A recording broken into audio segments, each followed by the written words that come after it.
nderuara kryesi e seancës, të nderuar të pranishëm, pjesëmarrës, studius. Tema e cilën kam përzgjedhur domethënë për këtë simpozium ka të bëjë me popullsinë e Jeni Pazarit gjatë periudhës osmane. Sigurisht që do të ndalem kronologjikisht tek popullsia, mirë po sigurisht e kam trajtuar problematikën dhe vështirësitë që i ka domethënë identifikimi i etnisë së popullsisë. Mirë po, për shkak të kohës së kufizuar do të trajtoj më shumë çështjen e popullsisë gjatë periudhës osmane. U fol edhe më herët u tha nga studius këtu pranishëm që kemi të bëjmë me një vendbanim që është themeluar nga Perandëria osmane.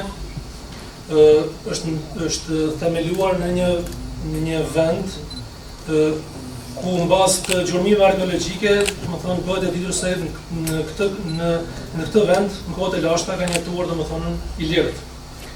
Sigurisht që me rëndësi për popullsinë, që nuk janë regjistra ekskluzivisht që në bë vetëm për popullsinë, po janë bë edhe për çështje tjera janë defteret kadastrale osman. Unë do t'i trajtoj ata, se ata janë shumë të rëndësishëm, sidomos për periudhën e hershme osmane klasike. Dhe këtu do të filloj nga defteri kadastral i vitit 1468. Jeni Pazar kishte gjithsej 276 shtëpi, nga ta 75 shtëpi, afërsisht 360 persona i përkisnin muslimanëve dhe 201 shtëpi i përkisnin të krishterëve apo jo muslimanëve.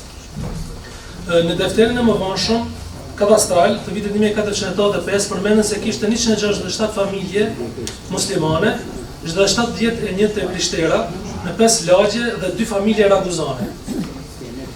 Gjithashtu edhe në regjistrat e mëvonshëm shohim se gjatë kësaj periudhe kemi edhe ramje por edhe ngritje të popullsisë. Pasi që siç dihet domethënë në shekullin 17 kemi edhe pas disfatës në vjen domethënë kemi edhe shkatrim domethënë të Jeni Pazarit, saqë në këtë periudhë domethënë në forcat serbët në mbështetjen e Austro-Hungarisë, domethënë në nxitjen e tyre kanë bërë shkatrime të mëdha, saqë thuhet që kanë rënë tërësisht qytetin. Për këtë arsye, por edhe për shkaqe tjera, domethënë kemi rrahje dhe ngritje të popullsisë.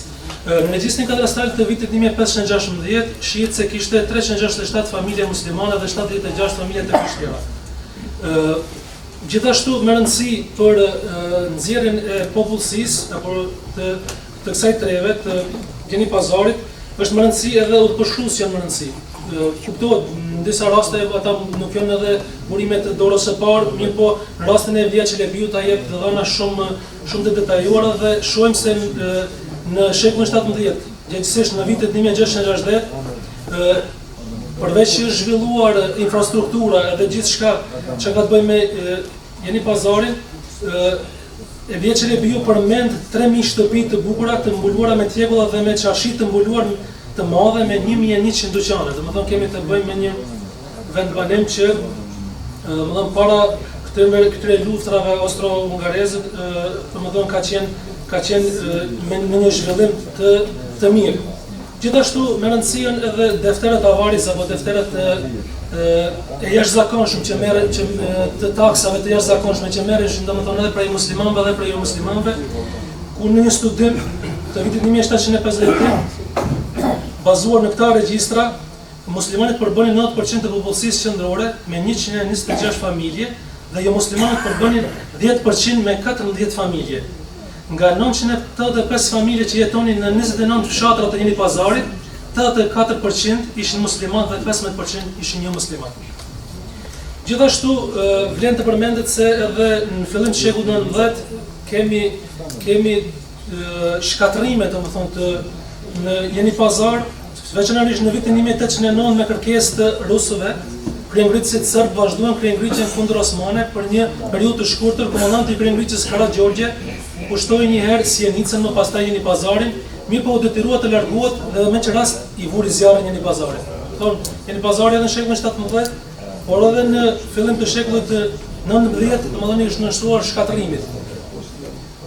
Gjithashtu në vazhdimsi në vitet 1836 kemi 7.000 banor sipas të dhënave, dhe gjithashtu edhe në vitet në vazhdim, 1857 Jeni Pazari ka pasur 1500 shtëpi me musliman dhe 100 shtëpi me të krishterë me 12 banor.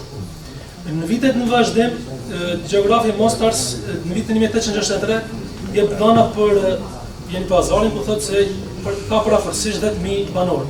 Gjithashtu, përveç regjistrave katastral, regjistrave avaris që thamë, edhe përshkruesve, kemi, domethënë, edhe regjistrat regjistrat nufus-deftalerit, regjistrat e popullsisë, regjistrimit popullsisë, të cilat janë bërë ekskluzivisht për regjistrimin e popullsisë në vitin 1830, apo më konkretisht në vitin 1831, domethënë, është regjistruar regjistri i parë, i cili ka regjistruar popullatën në Anadol dhe në Ballkan, Rumeli. Sigurisht që këto regjistra i kanë regjistruar vetëm gjinin mashkullore dhe nuk janë regjistra të detajuar, mirë po japin të dhëna me rëndësi. Perëndria Osmane në kuadër të reformave të Tanzimatit, sigurisht që ka ndërmarrë edhe disa iniciativa që të bënë regjistrimin e popullsisë edhe në format tjera, domethënë më të zhvilluara, duke i regjistruar edhe gjinin femërore. Mirë po, këtu të vlen përmendet se kryesisht regjistrimet që janë bërë në baza religjioze. Një minutë zotëri.